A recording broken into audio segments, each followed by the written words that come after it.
Good morning and welcome to our focus on the Israel-Hamas war. I'm Olumide Macaulay. Coming up on the program today, Gaza wakes up to Israeli airstrikes on the 6th day of violence.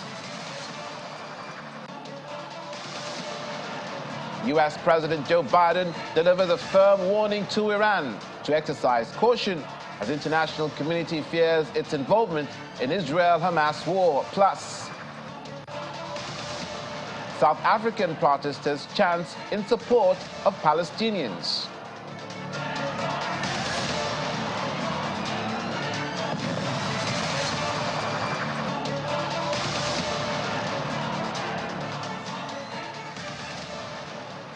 Thank you for joining us. Israeli jets continue to hit Gaza this morning as thousands were forced to flee their homes, leaving streets and shops virtually empty. The death toll in Gaza, according to Palestinian media, has risen to 1,200, with about 5,600 wounded, while Israel's military reports 1,200 dead, with more than 2,700 injured. Approximately 340,000 of Gazans' 2.3 million population have been displaced due to the war, and around 65% of them have sought safety at shelters or schools, according to the UN Office for the Coordination of Humanitarian Affairs in the enclave. Israel has deployed... Never condemn all of those rabid white supremacist settlers who go into villages and pull people out of their homes, burn cars, and kill Palestinians in the streets. Biden didn't do a press conference then when those things happen and say that is the personification of evil. Now, Yifat Zayler wishes she could travel back in time to Friday. On that day, the Tel Aviv resident was happy. Members of a close, extended family were at their homes in the Nir Oz kibbutz near the Gaza border. It's a small village. That was before Hamas militants, terrorists, swarmed over the border. Zayler started texting her family, her aunt, her uncle, her cousin's husband, and their two small children to see what was happening. But after about 9 a.m., their messages stopped. Nir Oz is one of the places attacked by Hamas on Saturday morning. They breached the border fence enclosing Gaza, killing civilians in nearby Israeli towns and villages and abducting others to take them back to Gaza as hostages. It all started Saturday morning, 5 days ago. Around 9 o'clock in the morning, we lost connection with my family that lives down south in kibbutz Nir Oz. Usually in situations like this of red alert and missiles coming out of Gaza, we text each other. I have a group with my cousins, and just to make sure everyone's okay. Around 9 o'clock, 9:30, no one answered anymore. We started to panic and trying to call everyone, but my uncle and aunt weren't answering.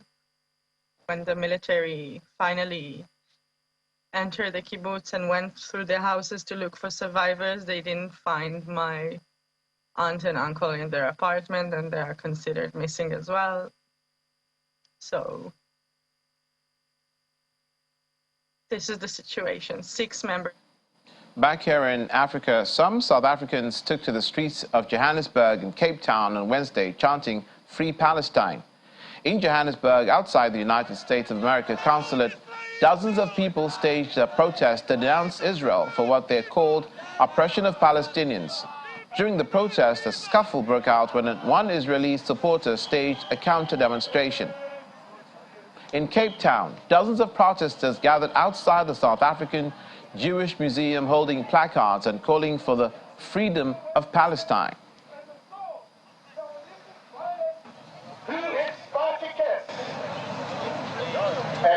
Raping babies, beheading babies. Show me, I'm here. I'm standing in front of you. I'm standing in front of you. I'm on my own. Why are you protecting him? We're standing in front of the American embassy here. And this is a message to the United States and all their supporters. If you love Israel as much as you claim to do, take them all to America. Exactly. We don't need them. Remove the cancer from the world. There's more than enough space in the United States. Take them to the Midwest. Take them to Wisconsin. Put them in Seattle or New York. We don't care. We cannot go to Palestine. We would be prepared to even be sandbags in defense of the people of Palestine. But this is the very least that we can do, to be to show a message, to send a message to the people of Gaza in Palestine in particular, to say we are with you. With our effort, with our sweat, with our blood, we are with you. If we are against white supremacy and colonialism all over the world, we have to support the demands for the Palestinian people and the fight for decolonization and the fight against white supremacist Zionist Israel that is occupying stolen land that belongs to the indigenous people of Palestine. Very polarizing times indeed. Israelis and Gazans caught in the crossfire. As you already know, there are casualties on both sides of this war, and it's becoming imperative to focus as well on the humanitarian aspects of the war, as indeed we shall throughout the duration of our coverage of this program. The situation indeed has been dire.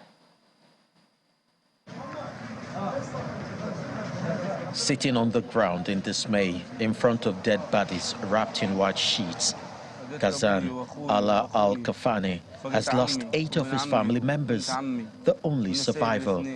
He was injured and with his arm in a cast, fled 2 locations with his family before being hit by an Israeli airstrike that killed his pregnant wife, his brother, father, 2 cousins, and 2 extended family members.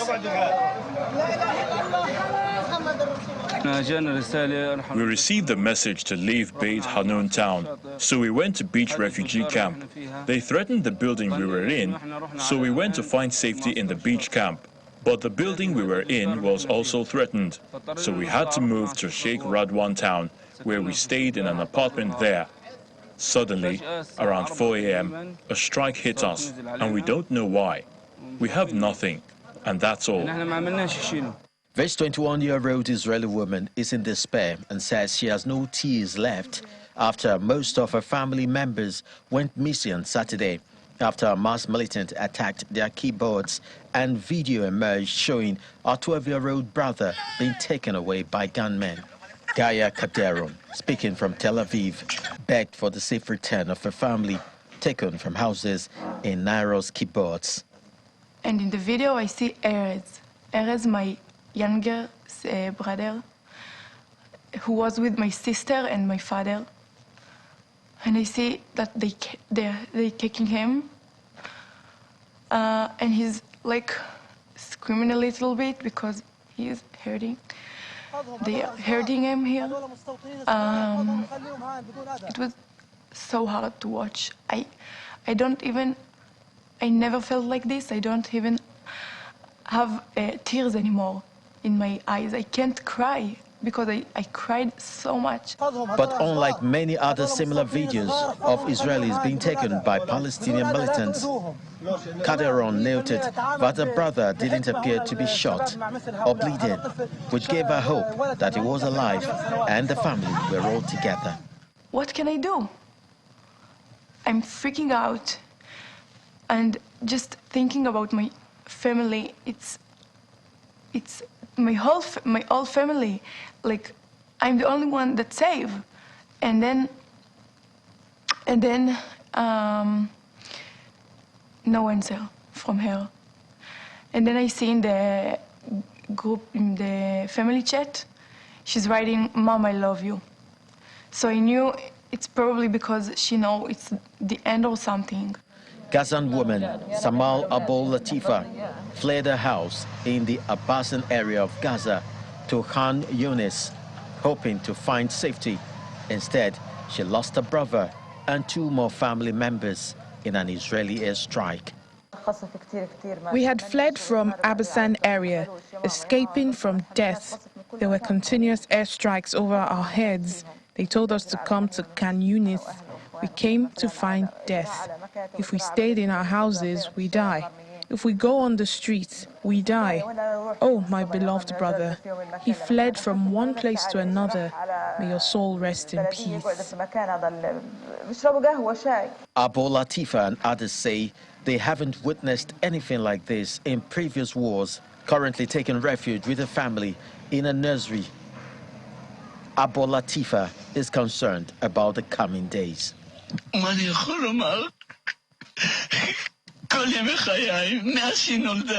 Unable to hold back her tears, the father of young Israeli woman who was abducted by Palestinian men and taken to the Gaza Strip says he is heartbroken over not being able to comfort his daughter. Noor Al-Damani was captured with her boyfriend on Saturday morning in Israel's bloodiest attack in decades, when Hamas gunmen rampaged through the Israeli towns, killing 600 and abducting dozens more. The couple had been at an outdoor dance party near the Israeli kibbutz of Rain. Al-Gamani's friends and family recognized her in a video circulating on social media shortly after she and her boyfriend stopped communicating from where they had hidden and asked for help. Terrorized. I don't think everyone ever has felt such terror and such helplessness when you're taken away from your boyfriend, from your... Formations of tanks and armored vehicles near Gaza in a possible preparation for a ground offensive.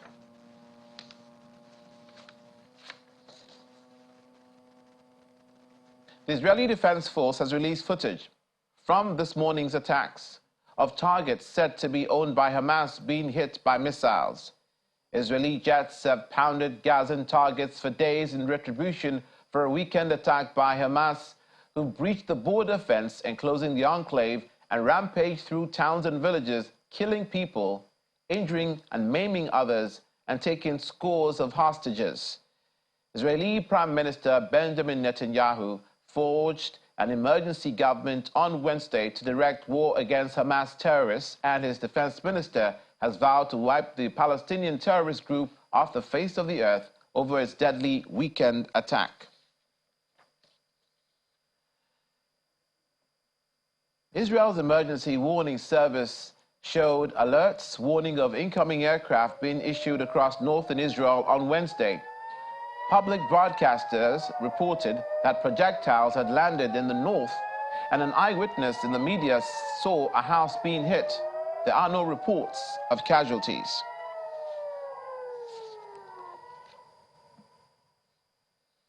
In a meeting with roundtable of Jewish leaders at the White House on Wednesday in the United States, the Biden administration's message to Iran was unequivocal: exercise caution. President Joe Biden discussed the deployment of U.S. military ships and aircraft closer to Israel as a clear signal to Tehran. The international community fears Iran may be emboldened to get involved in the Israel-Palestine conflict following Hamas' deadly attacks. Washington has pledged ongoing support for Israel and dispatched its top diplomat, Anthony Blinken, to the region in a bid to avert a wider Middle Eastern war. Mr. Biden also says he told Prime Minister Benjamin Netanyahu Israel should operate by the rules of war, laying aside anger and frustration. Who have been victimized this evil, who've been killed, are at least 22 American citizens. This attack was a campaign of pure cruelty. Not just hate, but pure cruelty against the Jewish people. And I would argue it's the deadliest day for Jews since the Holocaust. The deadliest day since the Holocaust.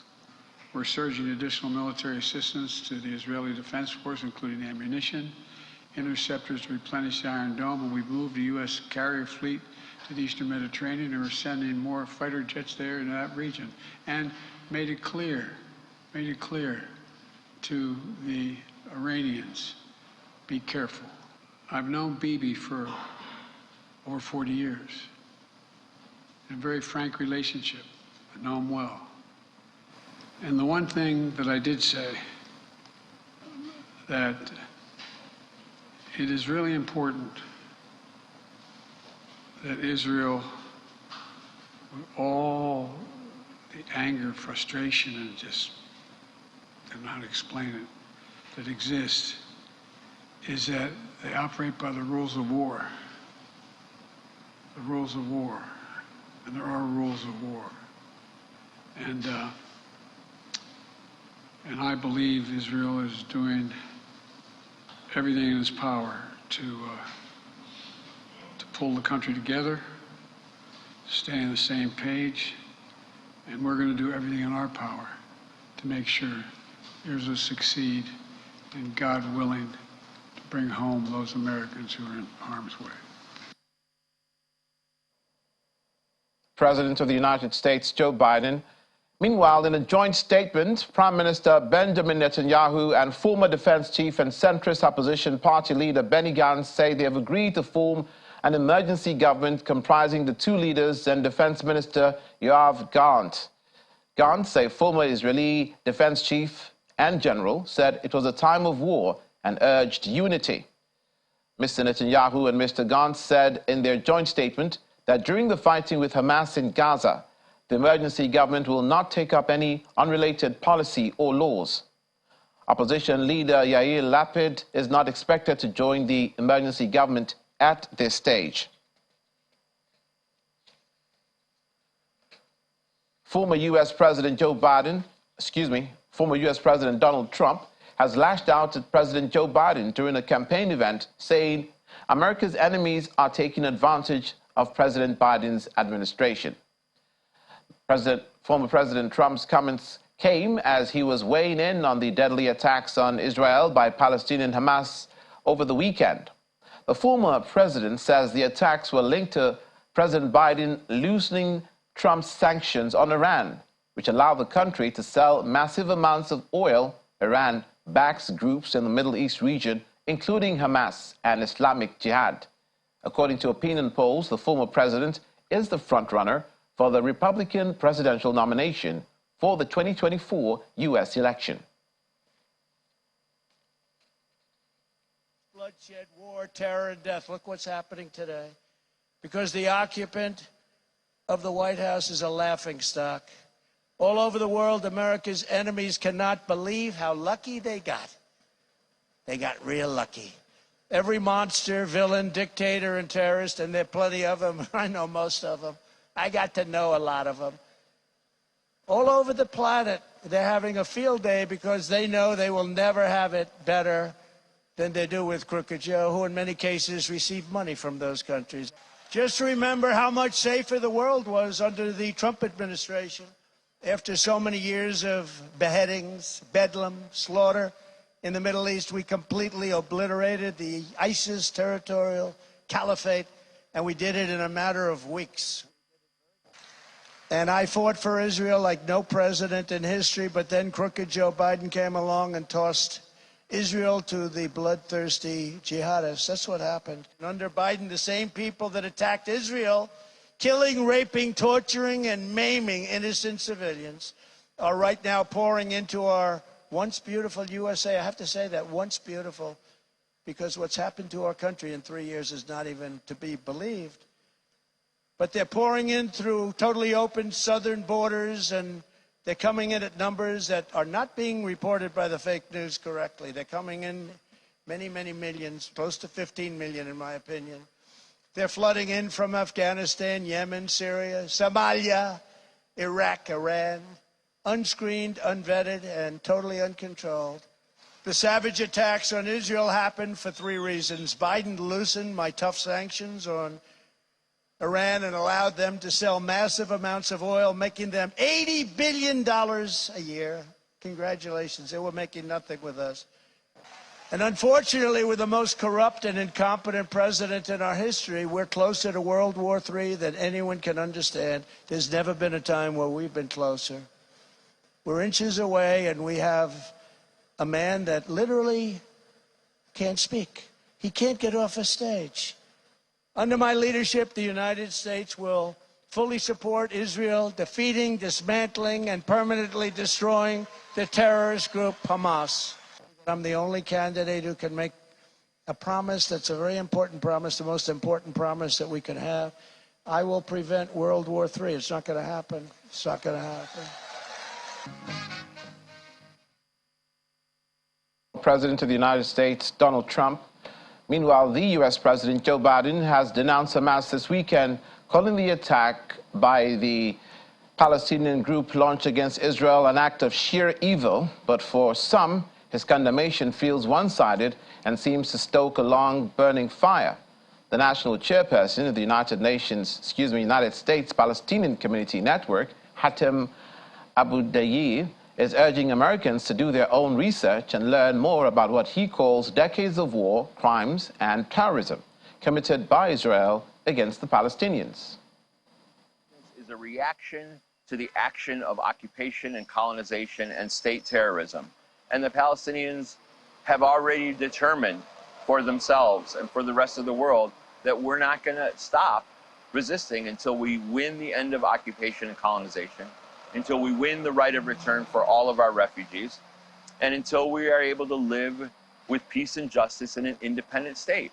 The Palestinian resistance that started that Saturday morning is a unified resistance that includes all of the political parties, all of the ideological trends, and all of the militant groups in the Palestinian body politic. Horrible hypocrisy bordering on real racism when you would loved ones to some place unknown with terrorists, and I can't imagine what she's going through right now, traveling with those terrorists in Gaza, waiting for someone to send help. Fighting between Israeli forces and Islamist group Hamas is ongoing at 7 or 8 locations near Gaza 2 days after Hamas gunmen killed hundreds of Israelis and abducted dozens more in the deadliest raid into the Israeli territory since Egypt and Syria's attacks in the Yom Kippur War 50 years ago. You're watching Channels Television special focus on the Israel-Hamas war.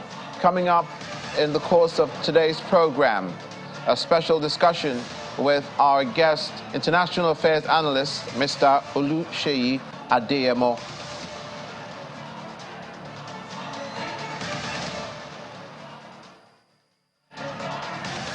Minister Benjamin Netanyahu discuss as America monitors the war situation. Please join us again for details.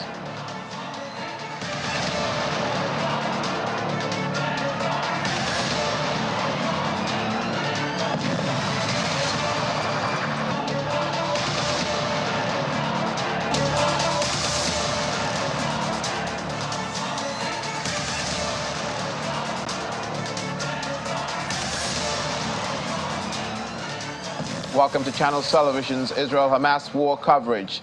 Now we're turning our attention to discussions with public affairs analyst Mr. Oluseyi Adeyemo, who is reaching us virtually from Lagos, Southwest Nigeria. Good morning and thank you for joining us. Thank you so much for having me in your program. Thank you. You're welcome. We wish it was on happier terms, but now that this has occurred, let's begin with what we know about the active hostage situation in Gaza. According to the Israelis, as far as they know, about 100 hostages are in captivity of Hamas. Hamas, at the onset, says that they had about 163.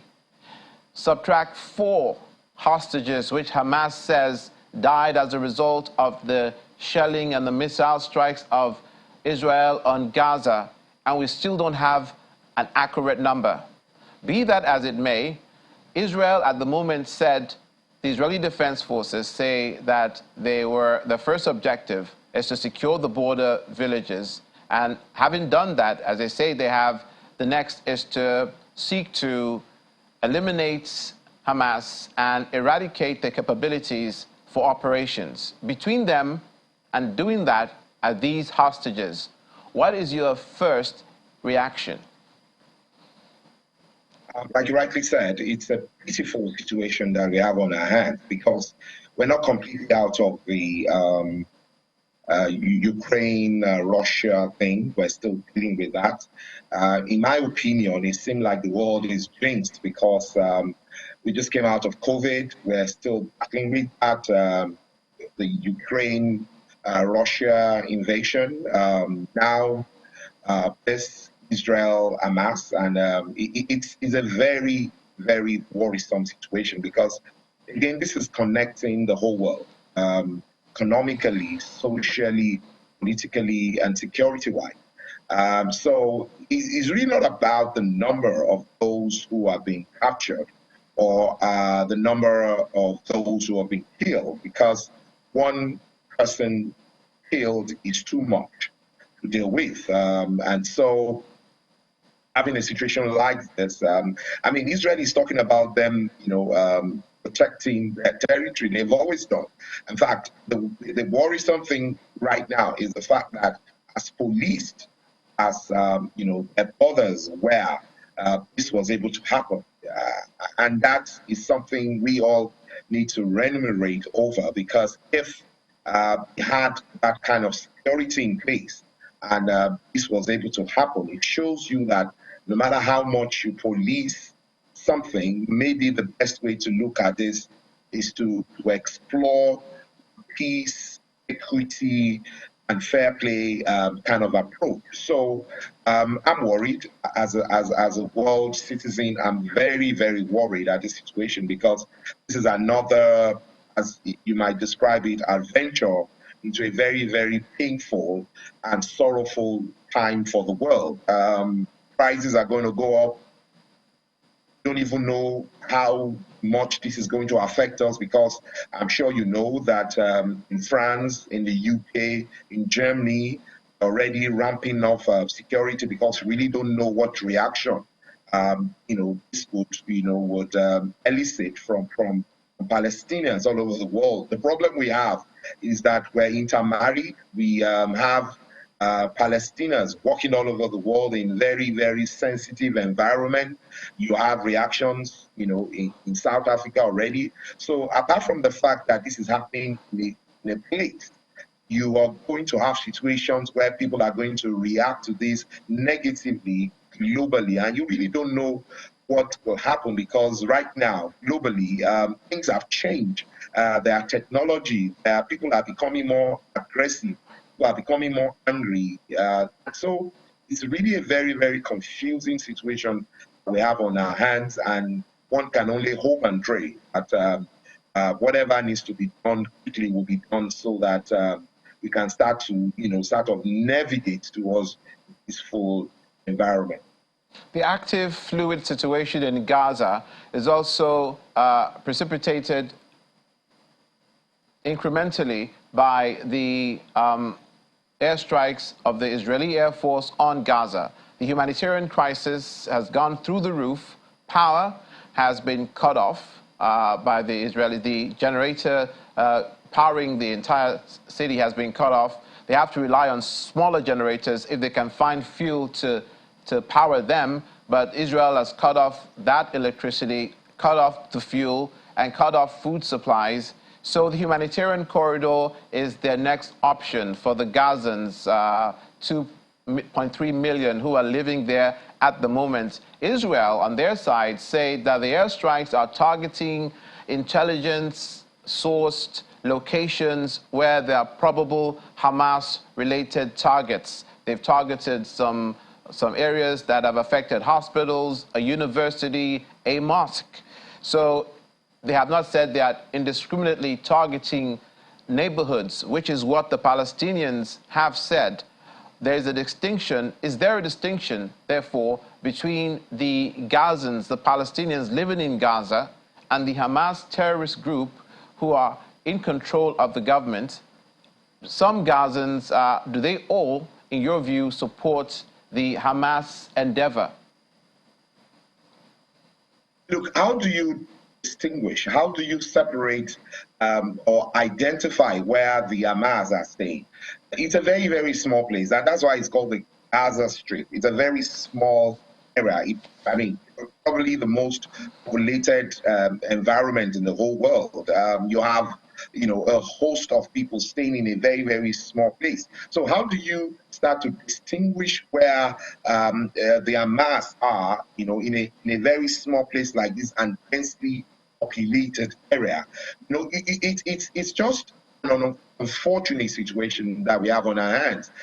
So you cannot definitely, whatever technology you have, be able to say, oh, this is where the Hamas are right now.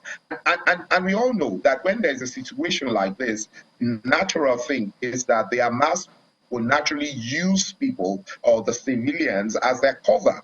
They will naturally go to those areas. They believe that whoever is pounding them would want to take into cognizance the fact that these are civilians. And so they will naturally go seek refuge in those areas. Look, we're talking about troubled people. The fact that Israel can level Gaza is not in doubt. Everybody knows that they have the strength, they have the arsenal, they have the power. I'm even surprised that the U.S. is saying that they're going to send sheep and help. Who? To Israelites? Against Gaza?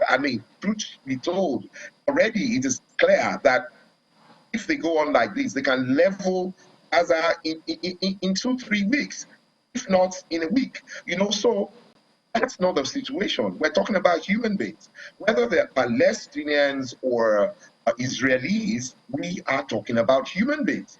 And if you want to deal with a situation like this, we all can see the pictures. You're already showing it on everywhere. It's been leveled. So people are dying in their thousands. So I really, truth told, I must be careful because I'm emotional about this, because at the end of the day, it seems to me that in our world, we've drawn a line.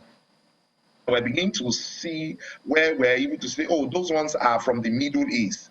And we're forgetting the fact that we're all human beings. We're all people. Blood is running through our blood. And the way we deal with ourselves, and like I said again, we've become, friends, families, we're marrying ourselves, we're working together. You have Palestinians in Nigeria, you have Palestinians in America, you have Palestinians all over the world. You have them in South Africa, you have them all over the world. So where the option, I believe, is open to us as we show strength, as we show power, is to start to seek a way where we can employ peaceful resolution. That is the most probable solution to the problem we have in our hands. The show of power, the show of strength, we've done it over and over and over again. 2001, 2014, it's gone over and over. This has happened over and over again. Yes, we can claim that this is probably the most deadliest, but it has happened over and over again. And the solution that we all know, and we need to look ourselves in the eyes and go back to really, really employing, is a way of peacefully solving this problem. The idea of thinking that, oh, you can swipe up a people. Like I said, they're widely spread. You don't have Palestinian just in Palestinian again. You have them spread all over the world. And you really don't want to start dealing with some bombing in London, some bombing in France, some bombing in America and all over the place. That is not what we want right now, because right now, the world has been dealt so badly, that what we really need right now globally is a respite. This is becoming too much. The Israeli government and the Israeli Defense Forces have been specific to say that their grouse is with Hamas for this particular Israel-Hamas war, and not Palestinians, as you are inferring, maybe around the world, or trying to target Palestinians in any other place. They have a problem with Hamas. They say they want to remove Hamas from operations and being able to have any military capabilities.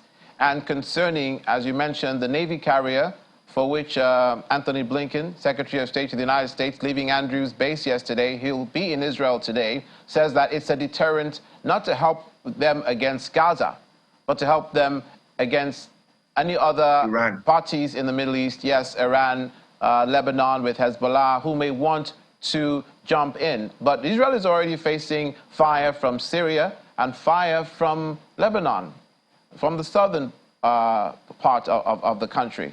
So it's reminiscent of the Six-Day War and the reestablishment of the Jewish state.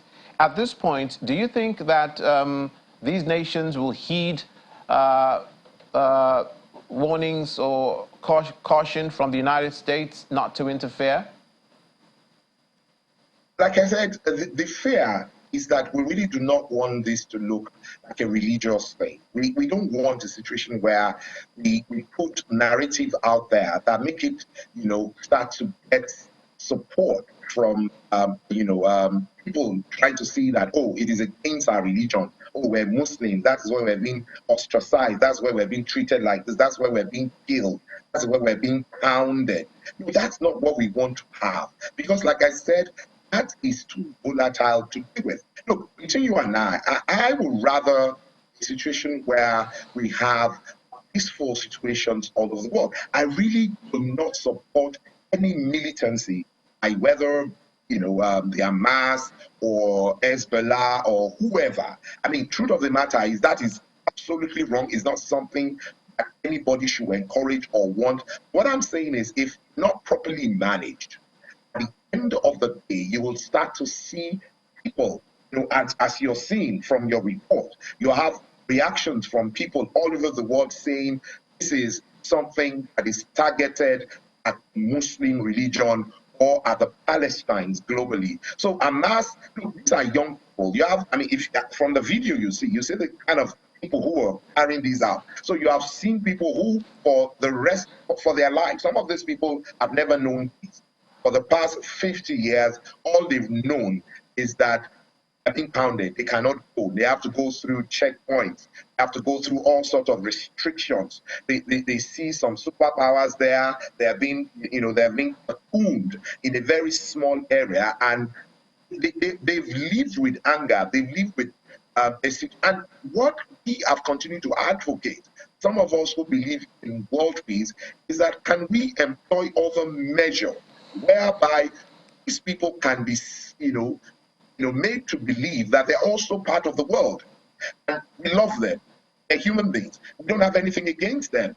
So in showing strength, in showing power, and we also invest as much in negotiations so that we can have a situation where we can win more people to this side, so that that unnecessary line that is being drawn between Palestinians, Middle Easterners, and all of that can be removed. Because at the end of the day, this is becoming thicker, and you have a situations where everybody is looking at everybody suspiciously. But unfortunately, we keep doing business with ourselves. We keep traveling there. Look, the reporting Israelis, I would not be surprised if Nigerians were in that place, because it was a party, and Nigerians like to travel. Africans like to travel. I would not be surprised if Africans were also there at that time and they were killed when this was carried out. So what we're saying is, because we travel and we'll continue to travel amongst ourselves, and we have a more peaceful world than we have right now. It's interesting that in the demands of Hamas, religion was never brought to the fore. They were talking and they were accusing more of the occupation of Gaza and the oppression of the people of Gaza by the Israelis. And the Israelis as well, in their responses, have not brought up religion, as you're inferring. It's more of a case of, in the correspondence and in the footage and in the messages we've seen from both sides, it's more of a case of the oppression of the Palestinian people by the Israeli government over the years, in this particular instance, thus far. But it is, as you say, possibly Nigerians could be there. We know that at least 8 or 10 nations have been abducted, taken as hostages, including the Philippines, Cambodia, France, Germany, Britain, Americans. And it's clearly a situation that continues to be volatile. How do you see the United Nations stepping in at this point to try and douse these tensions? Well, the United Nations, in my opinion, put up narratives that would naturally speak to the fact that we're all one.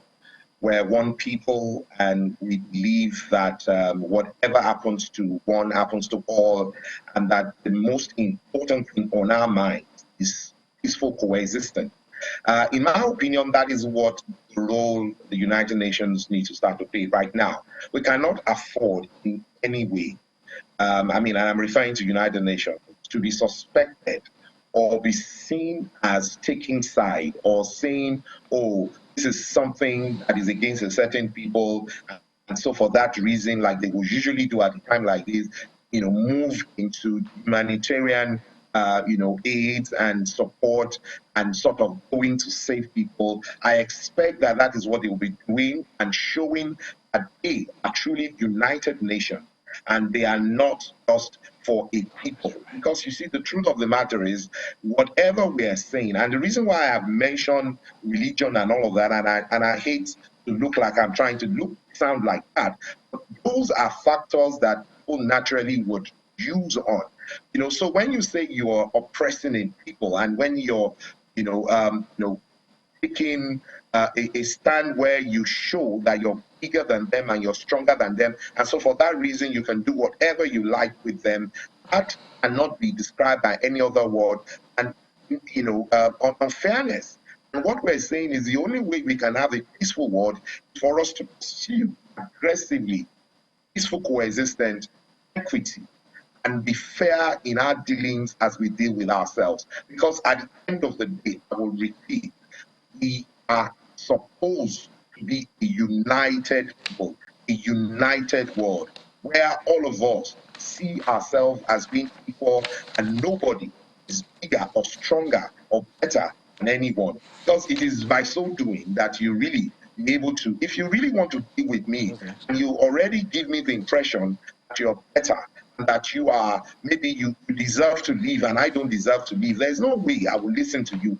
There's no way I want to deal with you. But unfortunately, I repeat, we're already dealing with ourselves. We're having people walk across the world.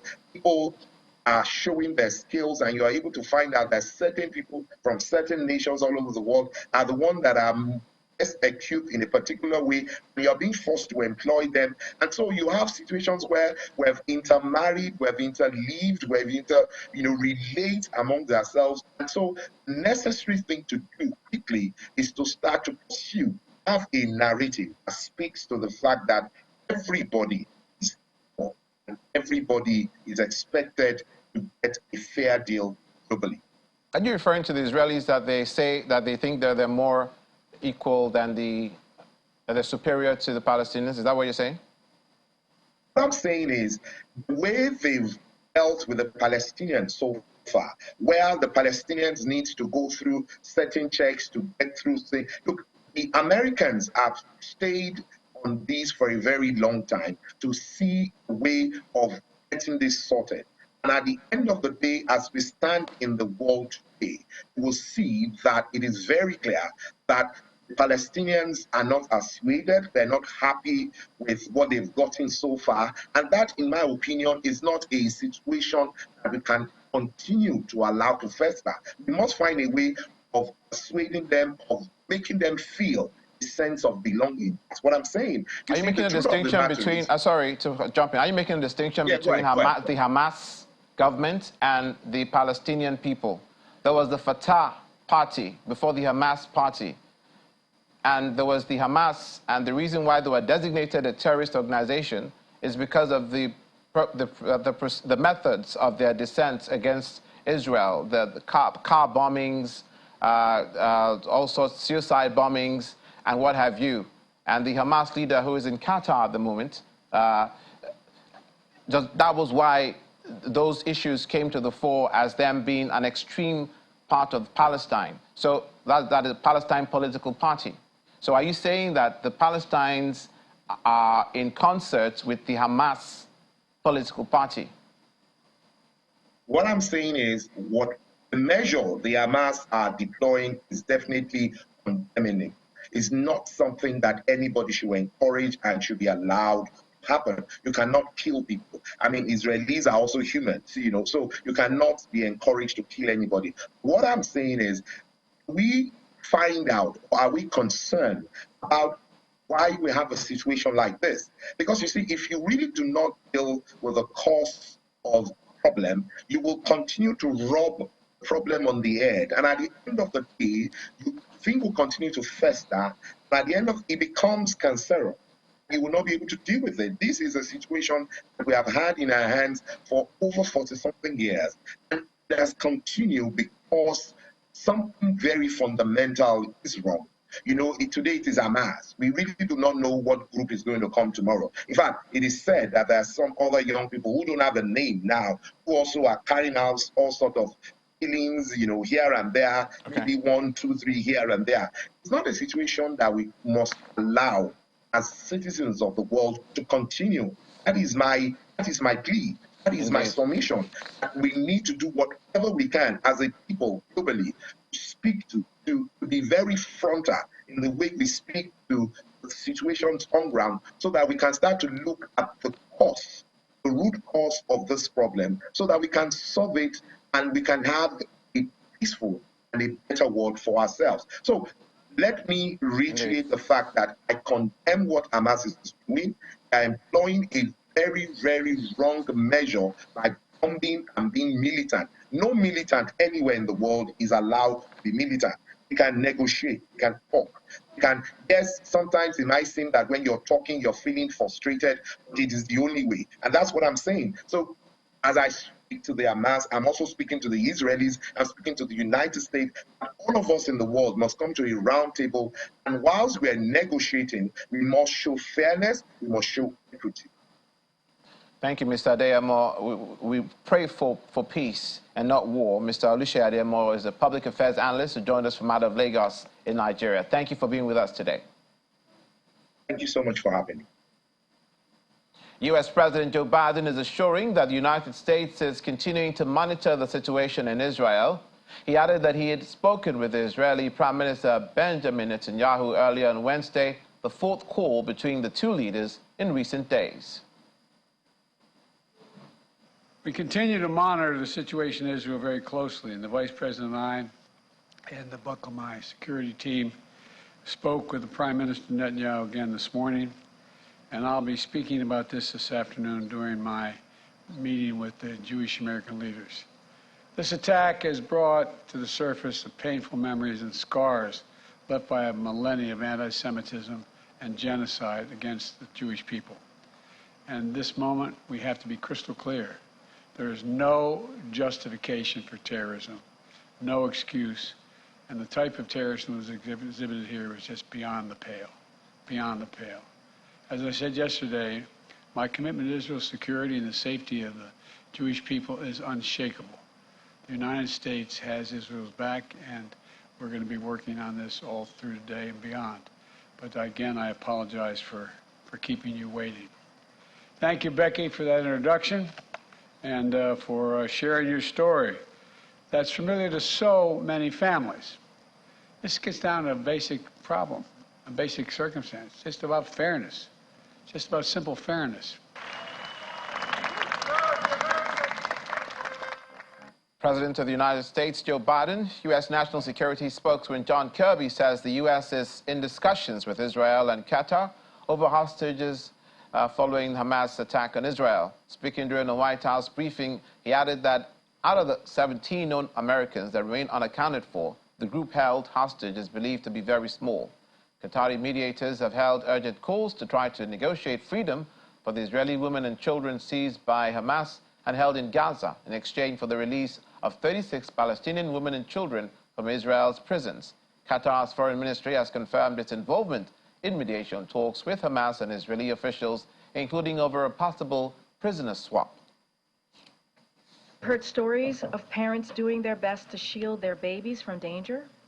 These reports are devastating.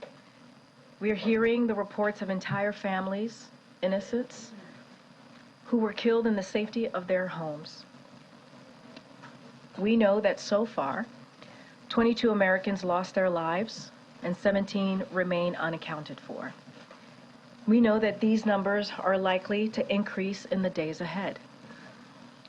As the President said this afternoon, this attack has brought to the surface painful memories and the scars left by millennia of anti-Semitism and genocide of the Jewish people.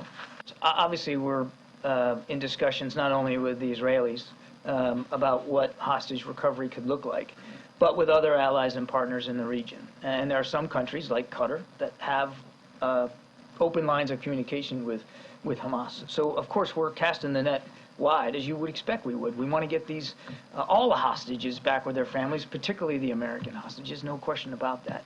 Now, where they are, and in what condition, no. Sadly, we don't know. Of the 17 that Karine talked about that we know are missing, right now, and again, this is going to change, but right now we think the number that we know are, or we believe are held hostage is very small, like less than a handful. But that could change over time. We're going to get more information every single day. Thanks, everybody. Thank you. New York and Israeli rapper Kosher Dills was on his way to the airport to play a music festival in California when he heard about Hamas attacks in Israel. He quickly checked on his friends and family. He also checked on his Palestinian friends. Born in New Jersey to parents who emigrated from Israel, Even Ash has traveled to Israel to perform at music venues since he started rapping in 2005. One of the targets of Hamas attacks, the Tribe of Nova Festival in the Negev Desert, was the kind of event he will gladly put up on his schedule to perform, given its advertised ideals of inclusivity and acceptance. His song, Bring the Family Home, was a response to Saturday's atrocities. He says he feels he has a duty to help Israel.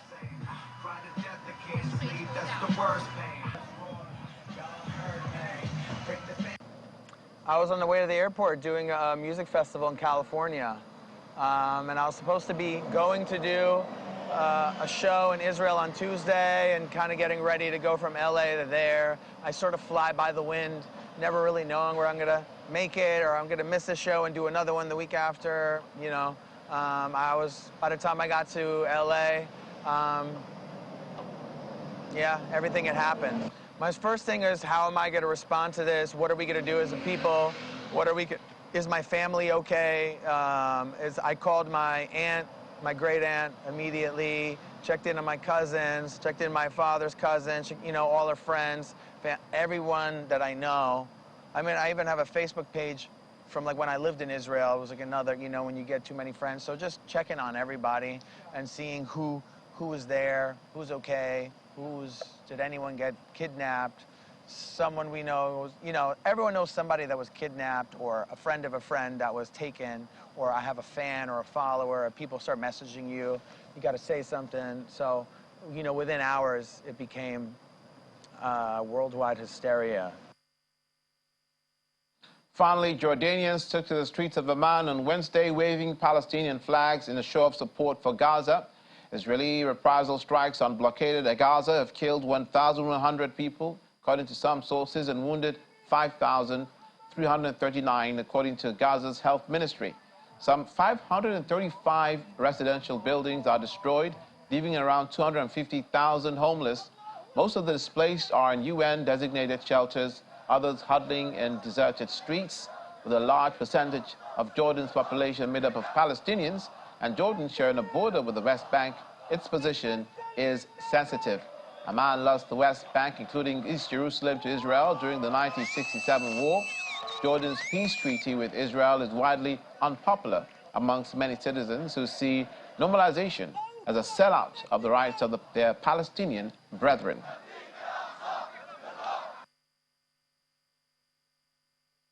And that's it for today's coverage of the Israel-Hamas war this morning.